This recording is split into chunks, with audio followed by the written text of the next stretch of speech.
Hey, might just have to wiggle a little. I'm just such a wiggler when I watch these videos. But okay, that's just how it goes.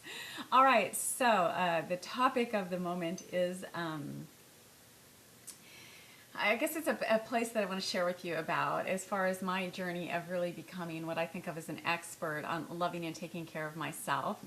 Um, you know, how that all started a long time ago. And I remember thinking that I might have shared this in a video before, but as a kid, I was often, considering what I wanted and not necessarily really willing to compromise for the sake of everybody else in the situation. Although I was a pretty mellow kid, but I just remember that regularly I would be very clear about what I wanted and why. And often I was called self-centered or told that I was full of myself, like those were a bad thing. And I remember really like being just baffled. I can remember this being very little, like I just didn't understand why these adults would be thinking that that was a problem. Like if I wasn't centered in myself, if I wasn't self-centered, like where else would I be centered? I remember just like really like tripping on that and wondering what the hell they were talking about.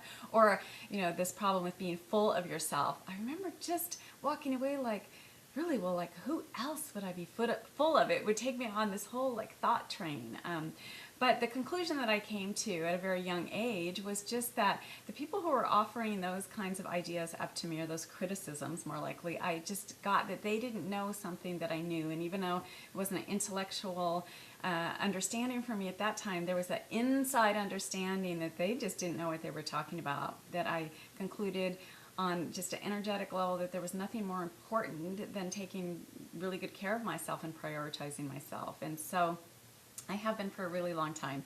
And one of the visuals that I've had in my mind that I just love, it comes up regularly, is that I think of my job in life as being like the cup on the top of my own champagne fountain, and that my job is to regularly be doing things that keep that cup so full and effervescent that it just continually bubbles down and can fill up the cups of those around me. And it's just such an easier notion to like shrink it all in and have it be something central like that as far as what my main job is in life, and that everything else will work out really well from there. And I feel like the reverse is true. If you're not regularly filling up your cup, if you're at the central top point there, it's not going to take very long before you don't have anything overflowing to anybody else. So just kind of a nice little metaphor.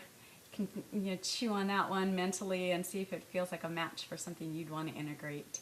Okay, hope you're having an amazing time whatever you're doing. Bye for now.